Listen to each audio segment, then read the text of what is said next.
शादी की पहली रात दुल्हन को पेट में दर्द महसूस हुआ। इस शदीद किस्म के दर्द ने दुल्हन को बेचैन कर दिया था। शौहर उसे अस्पताल ले गया तो डॉक्टर ने बताया कि इसके आंतड़ियों का कैंसर है, जो कि आखिरी स्टेज पर है और आपकी बीवी के पास सिर्फ 40 दिन का वक्त है। ये सुनकर दुल्हा बहुत परेशान हुआ।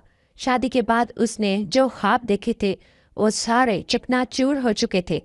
बीवी ने अपने शौहर से दरखास्त की कि मैं ये 40 दिन आपके साथ गुजारना चाहती हूँ, मैं पूरी दुनिया की सैर करना चाहती हूँ। शौहर ने बीवी की आखिरी ख्वाहिश पूरी की और अपनी तमाम प्रॉपर्टी फरोख्त करके 40 दिनों में 40 ममालिक की सैर करने का मंसूबा बनाया। 39 दिनों में 39 ममालिक की सैर हो चुकी थी, जबकि आखिरी दिन दोनों जापान की सैर के लिए रवाना हुए। फ्लाइट के दौरान एक जापानी डॉक्टर ने लड़की के चेहरे की तरफ गौर से देखा तो पायलट से कहा, वो दोनों यूनिवर्सिटी में हम जमात थे। दोनों का ताल्लुक बहुत खुशहाल घराने से था, जहां दौलत की रेल पैल थी। इब्तदा में रस्मी सी दोस्ती सी, फिर ये दोस्ती मोहब्बत में बदल चुकी, और मोहब्बत भी ऐसी कि दूसरे को देखे बगैर चैन नहीं मिलता था। ये मोहब्बत जिस्मानी ख्वाहिशात से बालातर थी। आखिरी सेमेस्टर में उस लड़की के जिस्म में हल्का सा दर्द रहने लगा। शुरू में वो इस दर्द को बहुत मामूली समझ रही थी। जब उसकी शिद्दत बढ़ने लगी तो उसने शहर के सबसे बड़े और महंगे अस्पताल में अपना तफसीली चेकअप करवाया। जब रिपोर्ट सामने आई तो उनमें एक भयानक इंकशाफ था। वो किसी ऐसी पुरस्कार बीमारी का शिकार हो चुकी थी जिसका शिकार करोड़ों अफराद में से चंद लोग ही होते हैं। अभी तक तिब की दुनिया में इसका कोई इलाज दरियाफ्त नहीं हुआ था।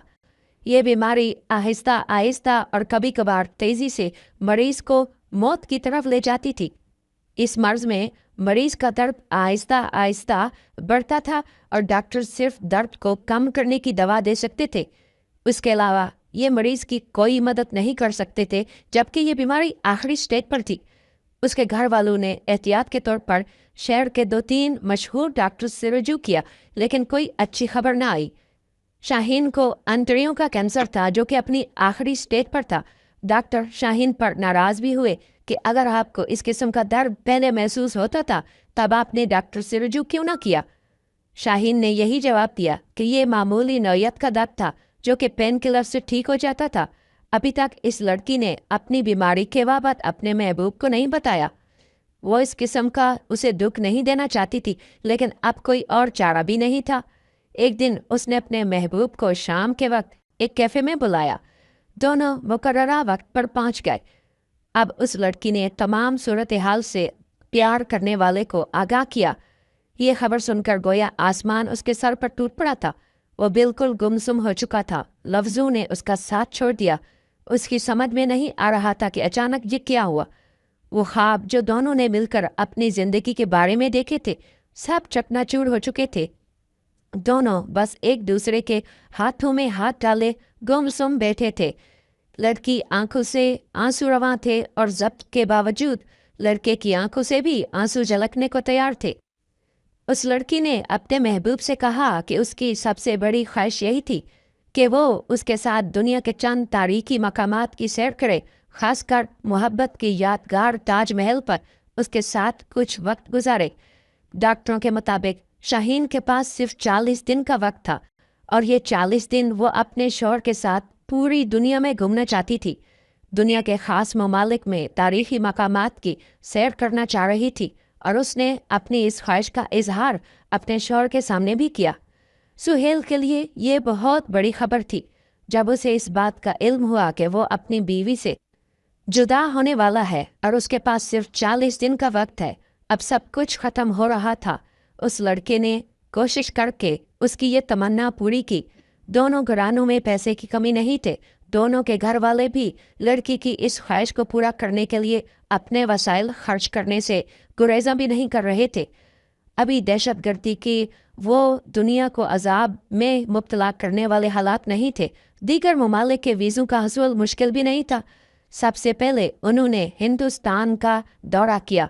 वो सबसे पहले मोहब्बत की अजीम यादगार ताजमहल पहुँचे।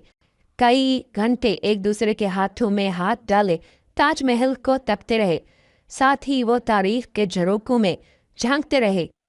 जहां शाहजहां और मुमताज की मोहब्बत की दास्तान महल में गूंज रही थी, वो जितने दिन आगरा में रहे रोज ताजमहल जाते और उनकी मोहब्बत दिन ब दिन शिद्दत आ रही थी। उसके बाद दोनों ने आलौर अजतरा के गारों का दौर किया। वो लड़की बहुत खुश थी, उसकी जिंदगी की सबसे बड़ी ख्वाहिश पूरी हो रही थी, लेकिन साथ साथ उस दर्द में भी शिद्दत आ रही थी। हिंदुस्तान के बाद उन्होंने पेरिस का रुख किया। पेरिस उस लड़की के ख्वाबों का शहर था। उन दोनों ने जी भर के पेरिस की गलियों, म्यूजियम, तारीखी मकामात की भी सैर की, जिंदगी को भरपूर एंजॉय किया। एक दूसरे में गुम रहे। अपने मुल्क से निकलने से पहले दोनों शादी के बंधन में भी बंध चुके थे। अब वक्त तेजी से खत्म हो रहा था। उस लड़की के दर्द में दिन ब दिन इजाफा हो रहा था। दर्द कम करने वाली अद्वियात का असर भी खत्म हो रहा था। अब इन्हें कई मुल्कों की सैर करनी थी, लेकिन अब उस लड़की का हौसला खत्म हो रहा था। वो लड़का उसको रोज बरोज घुलता देखकर गहरे दुख में था। लड़की की बढ़ती हुई तकलीफ को मद्देनजर रखते हुए उन्होंने वापसी का फैसला किया।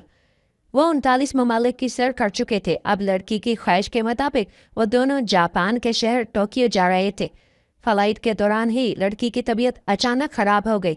एक जापानी डॉक्टर ने पायलट को मशवरा दिया कि जहाज को वापस एयरपोर्ट पर लैंड कराओ, क्योंकि इसकी तबीयत बहुत ख़राब हो चुकी है। अगर परवाज़ जारी रखी तो शायद परवाज़ के दौरान ही लड़की इस दुनिया से चल बसे। डॉक्टर के मशवरे पर जहाज़ को दोबारा लैंड कराया गया। वापसी का सफ़र लंबा और तकलीफदा था। लड़की लम्हा बलम्हा बिगड़ती जा रही थी। उसकी तकलीफ नाकाबिले बर्दाश्त हो रही थी। खैर, वो पहली दस्तयाब फ्लाइट से अपने वतन पहुंचे। एयरपोर्ट तक आते ही वो लड़की नीम बेहोशी में थी। उस लड़की को एयरपोर्ट से सीधा अस्पताल ले जाया गया, लेकिन कहानी ख़त्म होने का वक्त आ चुका था। अस्पताल पहुंचते पहुंचते वो लड़की अपनी सांसें पूरी कर चुकी थी। उसके चेहरे पर एक इत्मीनान भरी मुस्कुराहट थी। उसने अपनी ज़िंदगी अपने महबूब शौहर के साथ जी ली थी। इस जिंदगी से उसे कोई गिला नहीं था। उसका शौहर उस लड़की के मरने के बाद जाने कहाँ गुम हो गया। किसी दरगाह या मज़ार में चला गया, या फिर कहीं किसी को कुछ नहीं मालूम था। उसने अपना सब खो दिया था, और सोहेल के मुताबिक अब उसकी ज़िंदगी का मकसद ख़त्म हो चुका। सोहेल के घर वालों ने उसे बहुत तलाश किया, मगर वो नज़र न आया। मर गया जिंदा, किसी के बारे में कुछ मालूम नहीं था। सोहेल के करीबी दोस्तों और घर वालों ने पुलिस स्टेशन में गुमशुदगी की रिपोर्ट जमा कराई। उसके अलावा अखबारात में उसके इश्तिहार भी दिए, ताकि किसी तरह मालूम हो सके कि आखिर सोहेल गया कहाँ। ज़मीन खा गई या आसमान निगल गया। शाहीन उसकी ज़िंदगी का सरमाया था। वो सोच भी नहीं सकता था कि उसकी बीवी उसे यूं अचानक छोड़कर चली जाएगी। तकरीबन 2 साल बाद सोहेल को एक दरबार में उसके दोस्त ने पहचान लिया। उसकी हालत बहुत बिगड़ चुकी थी। लंबे लंबे बाल थे, ऐसा महसूस होता था 2 साल तक वो नहीं नहाया।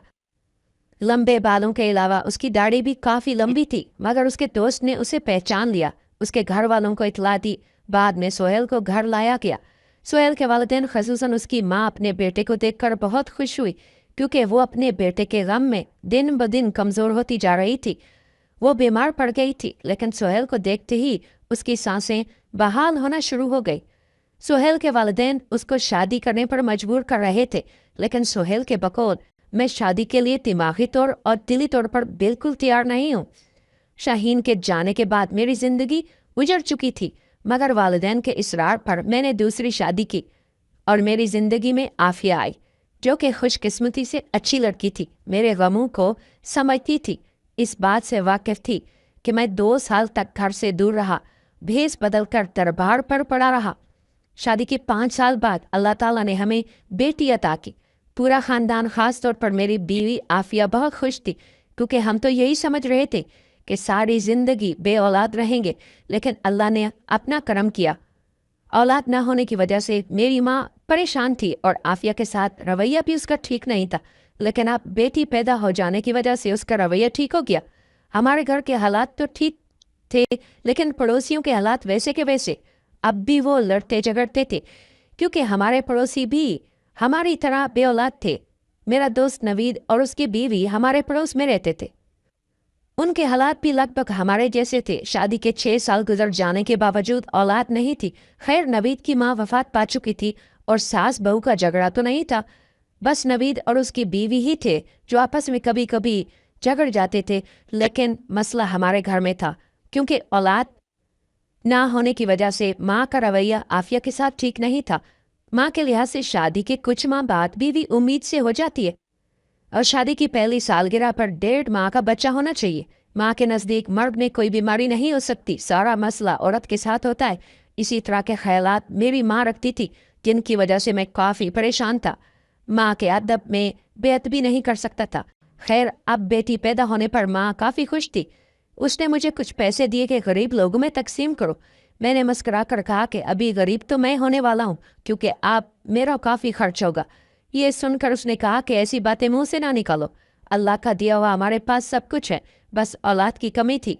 और इस घर में बच्चों को मैं खेलता देखना चाहती थी, उन औरतों में से बिल्कुल नहीं जो सिर्फ बेटे की पैदाइश पर खुश होती हैं। बेटी भी अल्लाह की रहमत है और अल्लाह की रहमत पर हमें मायूस परेशान होने की ज़रूरत नहीं। अब मैं इस दुनिया से सुकून से जाऊंगी, क्योंकि मैं तुम्हारी औलाद को देखने जा रही हूँ। मैंने माँ से कहा कि आप ऐसी बातें ना करें, हमारी उम्र भी आपको लग जाए। अल्लाह ताला आपका साया हम पर सलामत रखे। बेटी की पैदाइश से कुछ माह पहले मैं अपनी बीवी को अच्छे से होटल में खाना खिलाने ले गया। आफिया खाना खाने में तकल्लुफ़ कर रही थी, हालांकि ये बहुत लजीज और अच्छा खाना था। मैंने आफिया से कहा कि जी भर के खाओ, मुझे मालूम है कि तुम भूखी हो, लेकिन पता नहीं क्यों खुलकर नहीं खा रही। आफिया मुस्कुरा कर कहने लगी, बस ज़्यादा नहीं खाना चाहती, कहीं मोटी ना हो जाऊं।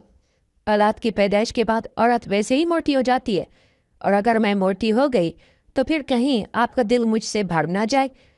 मैंने मुस्कुरा कर कहा कि तुम जितनी मोटी हो जाओ, मुझे इस बात की कोई परवाह नहीं। मेरे नज़दीक तुम वैसी ही रहोगी जैसे कि पहले थी। मुझे आफिया से मोहब्बत हो चुकी थी, बिल्कुल वैसे जैसे शाहीन से थी। शाहीन के जाने के बाद मेरी ज़िंदगी तकरीबन ख़त्म हो चुकी थी, लेकिन ये आफिया ही थी और इसका इखलाक था जिसने मुझे दोबारा ज़िंदगी दी, जीने की उम्मीद दी जो कि ख़त्म थी। खाना खाने के बाद आफिया को शॉपिंग मॉल में ले गया ताकि वहाँ शॉपिंग हो सके। मैंने उसके लिए कपड़े खरीदे। शॉपिंग मॉल में मुझे बच्चों के कपड़े पसंद आए तो मैंने वो भी ले लिए। ये देखकर आफिया कहने लगी कि ये आप क्या कर रहे हैं, बच्चों के कपड़े पैदाइश से पहले क्यों ले रहे हैं, इतनी क्या जल्दी है। मैंने मुस्कुरा कर कहा कि परेशान होने की ज़रूरत नहीं, अल्लाह का दिया हुआ हमारे पास सब कुछ है, बस मेरे दिल की हसरत थी कि अपनी औलाद के लिए कुछ खरीद सकूं। इस पर आफिया खामोश हो गई। कुछ दिन बाद आफिया के पेट में दर्द हुआ तो अल्ट्रासाउंड करवाने के लिए अस्पताल ले गया। डॉक्टर ने अल्ट्रासाउंड किया, उसके बाद हमें बताया कि आप लोगों के लिए अफसोसनाक खबर है, आपकी बीवी के पेट में होने वाली बच्ची जिंदा तो है लेकिन माजूर है। लिहाजा मैं यही मशवरा दूंगा कि बच्ची को ज़ाया करवा दिया जाए, बेहतर है, वरना माँ की जान को खतरा है, क्योंकि बच्ची की परवरिश ठीक तरीके से नहीं हो रही। ये सुनकर हमारे दोनों के होश उड़ चुके थे, खासकर आफिया बहुत ज़्यादा परेशान थी। आफिया की परेशानी को देखते हुए मैंने डॉक्टर से कहा कि हम अपनी बच्ची को ज़ाया नहीं करवाना चाहते। वो जिस हाल में है हमें कबूल है, चाहे वो माजूर भी है तो फिर भी कोई मसला नहीं। आफिया से जब पूछा गया तो उसने भी इसी ख्वाहिश का इजहार किया कि मैं किसी तौर पर बेटी को ज़ाया नहीं करवाना चाहती, क्योंकि मुझे नहीं मालूम कि मैं माँ बन सकूंगी भी या नहीं, लिहाजा हम ऐसा रिस्क नहीं ले सकते। डॉक्टर ने हमारी बात पर आमीन कहा, यूं हमें वापस घर भेज दिया। 9 माह बाद हमारी बेटी की पैदाइश हुई। हमने उसका नाम पहले से ही सोच रखा था। मैंने उसका नाम ज़ैनब रखा। बाकी तो कोई मसला नहीं था, बस टांगों से माजूर थी। ज़ैनब की पैदाइश पर मेरी माँ ने सब्र कर लिया और इसको रब की रज़ा समझकर बर्दाश्त किया। ज़ैनब जब बड़ी हुई तो खूबसूरत थी, सारे ख़ानदान में चहीती थी, ख़ासतौर पर नवीद और उसकी बीवी को भी बहुत प्यारी थी। वो अक्सर हमारे घर आते बच्ची को देखने के लिए। हालांकि मेरी माँ ने मुझे मना किया था कि नवीद और उसकी बीवी बे औलाद हैं, लिहाजा उसको ज़ैनब के सामने मत आने देना। लेकिन मैंने इनको दकियानूसी बातें समझा, क्योंकि मैं आफिया भी इस चीज़ से गुजर चुके थे। बे औलाद होने की वजह से लोगों का रवैया हमारे साथ भी ठीक नहीं था। किसी भी बच्चे की पैदाइश पर अगर हम जाते तो बच्चे को हमारे सामने ना आने देते कि ये तो बे औलाद जोड़ा है। मैं इस बात को शिर्क समझता था, क्योंकि इसकी हकीकत से कोई ताल्लुक नहीं था। लिहाजा मैंने नवीद को, उसकी बीवी को इस बात की इजाज़त दी कि आप जब चाहें हमारे घर आ जाएं, बच्ची के साथ खेलें, उठाकर अपने घर ले जाएं। इसी तरह ये हमारी बच्ची है, आप इसको अपनी बच्ची समझे। ये सुनकर नवीद खुश हुआ। कुछ साल बाद माँ हमें छोड़कर हमेशा के लिए चली गई। माँ के वफात के बाद आफिया के वालिद का भी इंतकाल हुआ। बुजुर्गों का साया हमारे लिए नेमत से कम नहीं था। अब इस साय से हम महरूम हो चुके थे, तो पता चला कि बुजुर्ग कितनी नेमत है। अब मैं और आफिया ही एक दूसरे का सहारा थे। अल्लाह का लाख लाख शुक्र है कि हमारे घर में ज़ैनब की विलादत हुई, वरना हमारी ज़िंदगी बेमकसद थी। अब हमारी ज़िंदगी का मकसद सिर्फ और सिर्फ ज़ैनब की अच्छी परवरिश थी, ताकि वो एक अच्छा इंसान बने। मेरा दोस्त नवीद मेरी बेटी से बहुत मोहब्बत करता। ईद के मौके पर, किसी भी खुशी के त्यौहार पर वो खिलौने और अच्छे अच्छे कपड़े ले आता। उसके अलावा हफ्ते में 2-3 दफ़ा खाने पीने की चीज़ें भी ले आता था। नवीद साहब हैसियत में हम लोगों से काफ़ी बेहतर थे। उनका घर हमसे बड़ा और अच्छा था। बस एक चीज़ की कमी थी, और वो थी औलाद। ज़ैनब की पैदाइश के बाद हमने किसी किस्म की मनसूबाबंदी नहीं की। हमारी कोशिश थी कि अल्लाह ताला हमें दूसरी औलाद से नवाजे, लेकिन ये सब किस्मत की बातें हैं। हमारे नसीब में शायद दूसरी औलाद नहीं थी। अब हम मियाँ बीवी यही सोच रहे थे कि हमने डॉक्टर के मशवरे पर अमल ना करके बहुत अच्छा किया, वरना वो तो यही चाहता था कि हम ज़ैनब को भी ज़ाया करवाते। हमारी बेटी टांगू से माजूर ज़रूर है, लेकिन वो बला की हसीन खूबसूरत है। हम अपनी बेटी को दुनियावी तालीम तो ना दिलवा सके, लेकिन कुरान मजीद का हिफ्ज़ करवाया। 5 वक्त की नमाजी थी। माह रमज़ान में पूरे रोज़े रखती थी। वक्त जल्दी से गुजर रहा था, जिसका हमें अंदाज़ा ना हुआ। वो ज़ैनब जो कुछ साल पहले हमारे गोद में खेलती थी, अब जवान हो चुकी थी। हम अपनी बेटी की शादी के लिए फ़िक्रमंद थे। वो टांगू से माजूर थी, इस लिहाज से उसके लिए रिश्ता तलाश करना आसान मामला नहीं था। मगर अब ऐसा भी नहीं था कि हम अपनी बेटी की शादी किसी बड़ी उम्र के शख्स के साथ तय करते, या फिर बस अपनी बेटी से जान छुड़वाते। हमारी बेटी हम पर बोझ नहीं थी, बस हमारी यही ख्वाहिश थी कि ये अपने घर की हो जाए। हमारी ज़िंदगी का क्या भरोसा था।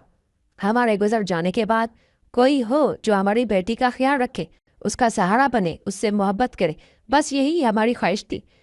एक दिन एक ऐसा वाक़या हुआ जिसकी हमें उम्मीद नहीं थी, जिसने हमारी ज़िंदगी बदल दी। आज रमज़ान का 10वां रोज़ा था। मैं ऑफिस में बैठा था। बीवी का फ़ोन आया कि वापसी पर सामान लेते आइएगा। मैंने आफिया से कहा कि आज बहुत ज़्यादा काम है, मैं इफ्तारी इधर ऑफिस में करूँगा, रात लेट घर आऊँगा। तुम सामान की एक लिस्ट बनाकर नवीद को दे देना, नवीद तुम्हारे लिए सामान लेगा। मैंने नवीद को फ़ोन किया, वो घर में मौजूद था। बीवी ने उसे सामान की लिस्ट दी तो नवीद ने कहा कि मैं ये सामान लेकर आता हूँ। वो बाज़ार में जाने लगा तो ज़ैनब ने ज़िद की कि मैं भी अंकल के साथ जाऊंगी, मुझे भी कुछ ख़रीदना है। नवीद ज़ैनब को व्हील चेयर पर बाज़ार ले गया। बाज़ार यहाँ से इतना दूर भी नहीं था। 1 घंटे बाद बीवी ने मुझे फ़ोन किया कि नवीद और ज़ैनब अभी वापस नहीं है। मैं फ़ोन करती हूँ तो आगे से वो फ़ोन नहीं उठाता। मैंने पता किया तो पैरों तले ज़मीन निकल गई, क्योंकि पता चला कि नवीद और ज़ैनब के साथ हादसा पेश आया। नवीद को काफ़ी चोटें लगी, लेकिन ज़ैनब मौके पर फौत हो गई। मैंने जब ये खबर सुनी तो पैरों तले ज़मीन निकल गई। मुझे कुछ नज़र नहीं आ रहा था। ऑफिस से भागता हुआ बाज़ार की तरफ आया तो बताया गया कि हस्पताल में लाश मुंतकिल हो चुकी है। मैं हस्पताल में गया तो एक बेड पर ज़ैनब की लाश पड़ी थी। मैं बहुत रोया। समझ नहीं आ रही थी कि आफिया तक ये खबर कैसे पहुंचाई जाए। वो बार बार मुझे कॉल कर रही थी, जबकि मैं ज़ैनब की लाश लेकर घर वापस आ रहा था। जैसे ही घर में दाखिल हुआ, सामने का मंजर देखकर बीवी चीखने लगी। पूरे मोहल्ले में उसकी आवाज़ बुलंद थी। मोहल्ले वाले घर इकट्ठे हुए।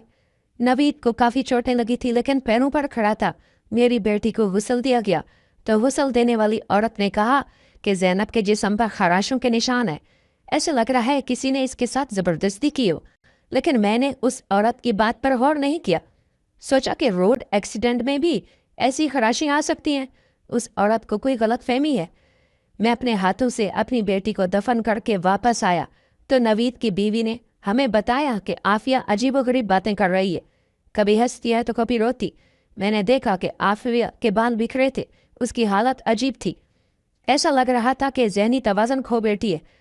अब इस बात का मुझे पता चला कि औलाद का गम इंसान को पागल कर देता है। मैं यही सोच रहा था कि वक्त गुजरने के साथ आफिया ठीक हो जाएगी, लेकिन ऐसा ना हुआ। कई माह गुजर गए, उसकी तबीयत में बेहतरी ना आए। कभी कभी वो बहुत अजीब बातें करती थी। ऐसा महसूस होता था वो पागल नहीं। अचानक कहती कि तुम रिपोर्ट दर्ज कराओ पुलिस स्टेशन। तुम पुलिस स्टेशन क्यों नहीं जाते? ये मालूम करने की कोशिश करूं कि मेरी बेटी को किसने मारा, मगर मैं बीवी की बातों पर कैसे अमल कर सकता था? ये एक हादसा था और हादसे की रिपोर्ट मैं कैसे दर्ज करवाऊं? बल्कि मुझे तो नवीद ने यह भी बताया था कि मैंने उस गाड़ी का नंबर भी नहीं देख पाया जिसने हम दोनों को टक्कर मारी थी। आफिया की हालत दिन ब दिन खराब होती जा रही थी। मुझे बहुत सारे लोगों ने मशवरा दिया कि अपनी बीवी को अस्पताल में दाखिल करवाओ, लेकिन मैं ऐसे कैसे कर सकता था? आफिया के अलावा मेरा था ही कौन? वो बहुत अजीबोगरीब बातें करती। कभी कहती कि छत पर मुझे आवाज़ें आ रही हैं, मेरी बेटी ज़ैनब छत पर है, मुझे पुकार रही है, ज़रा देखो तो छत पर। वो छत पर जाने की कोशिश करती तो मैं उसे रोक लेता।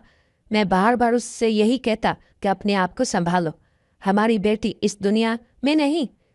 मैं खुद अपने हाथों से बेटी को कब्रिस्तान में दफना कर आया हूँ। अपने आप को संभालने की कोशिश करो, कैसी बातें करती हो? मैं उसको डॉक्टर के पास भी ले गया था। डॉक्टर ने कुछ अद्वियात दी और ये भी कहा कि ज़्यादा तबीयत ख़राब होने की सूरत में अपनी बीवी को ये इंजेक्शन लगा देना।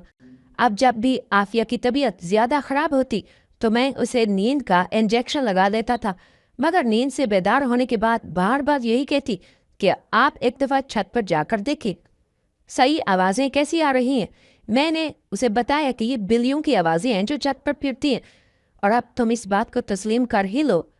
तुमने खुद अपनी बेटी की मैयत अपनी आंखों से देखी है, तो तुम्हें क्यों ये बात नहीं मानती और इनकार करती हो? हमारी बेटी इस दुनिया से जा चुकी है। आफिया की तबीयत मुझसे देखी नहीं जा रही थी। पहले तो सदमे में था, फिर आफिया ने मुझे ही संभाला था, और अब आफिया को मैं संभाल रहा था। कभी कभी दिमाग में आता कि अपनी जान ले लूं, क्योंकि ये अजियत मुझसे बर्दाश्त नहीं होती थी। फिर यही सोचकर इरादे से बाज हो जाता कि मेरे जाने के बाद आफिया का क्या होगा, उसे संभालने वाला कोई नहीं।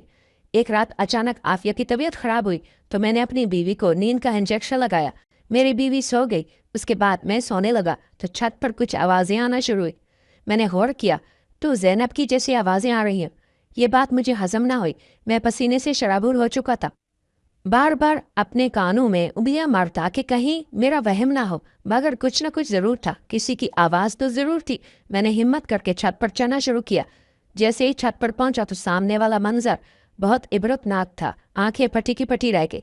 छत पर और कोई नहीं बल्कि नवीद था, जो कि रो रहा था। उसके रोने की अजीब आवाज़ थी, जैसे घुट घुट के रो रहा। अचानक उसने जैसे ही मुझे अपने सामने देखा तो परेशान हुआ, घबरा गया, हाथ जोड़कर माफ़ी मांगने लगा।